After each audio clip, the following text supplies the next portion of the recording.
So what we have right now is fine, and it works well, but Angular will also let us do something that's, I think, pretty cool. If we look at the HTML for this page, we have this big table in here that basically is encapsulating functionality for displaying a department table. And then we have this fairly large chunk here as well, which is encapsulating functionality for displaying the mentor blocks. And Angular will let us basically define our own HTML-like tags that incorporate that functionality as well. And so that's called a directive. So I'm going to start by creating a directive for this mentor blocks controller. And I'm going to go to my mentor blocks module. And instead of having a controller here, what I'm going to do is I'm going to use something called a directive. So app.directive, and it's going to have a name. And the name is what I want to use for my HTML tag. So basically here, instead of this chunk of code, I'm going to want to write mentor-blocks/mentor-blocks. And that's going to take the place of all of this code. And instead of using a dash in my directive, Angular is automatically going to convert this to camel case. So the correct name for my directive is going to be mentor blocks, like so. And believe it or not, that matches. And I define an Angular function. It's going to take a scope.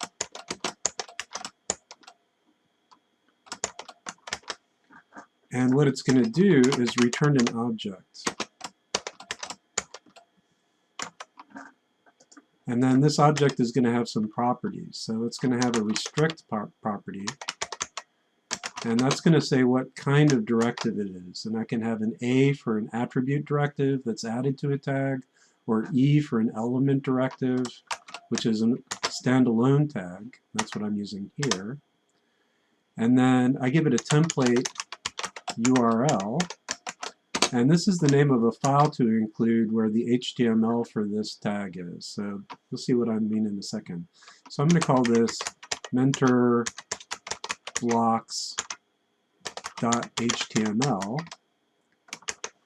And I'm going to create a new file and save it as mentor blocks.html.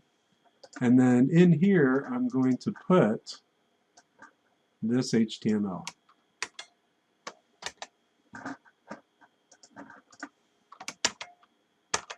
Just copy and paste it. So basically, Angular is going to include this HTML wherever I use mentor blocks. Now, I also need to give it a controller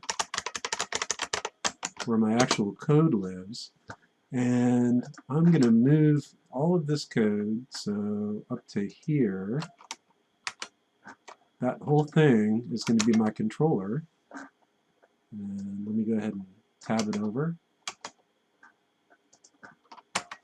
And then I give it controller as, and then I just give it a name.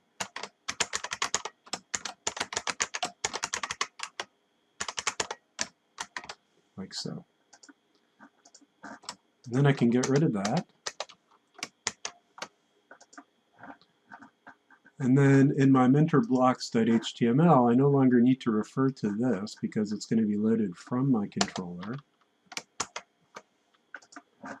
And if I've done everything correctly, it should work. So let's go ahead and see if it works or not.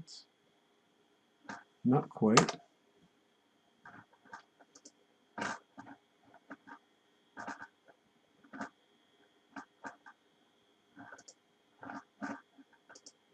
I forgot to save my Know Your Mentor page.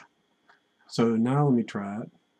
So it's still trying to load the mentor controller, but there we go. So I still have a little problem. Unknown scope provider scope mentor blocks directive. And That's because I don't need to pass that in here. I'm getting it here. There we go. So now I'm getting the same results, except the HTML says what it's doing. It says it's putting mentor blocks there. So let's do the same thing with the table. So let me go back to the Know Your Mentor page. Actually, let me create a new file, and I'll save this as department-table.html.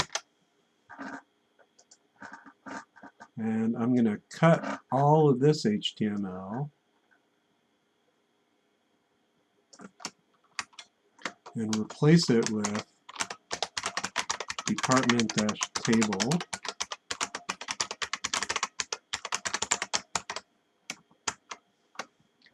And then paste it in here. And I'm not going to need this controller anymore because it's going to be inside of a directive. And then in my department table module, I'm going to create app.directives. And once again, this is going to be camel case.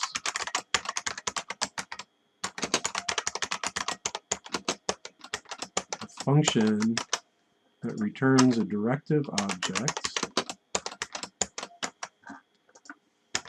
And it's going to have restrict E again. Do double quote, E double quote.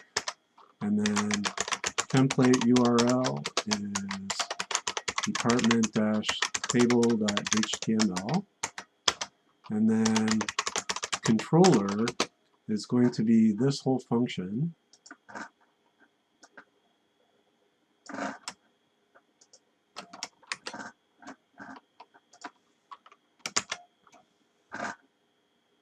And then fix the indentation.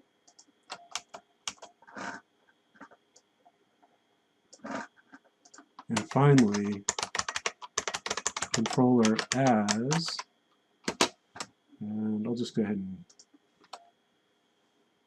and use that again.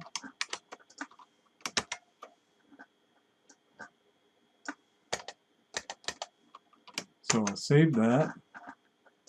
Department table is saved. This is saved. And let's go ahead and hit reload, see what we get. It still works. And the sorting still works as well.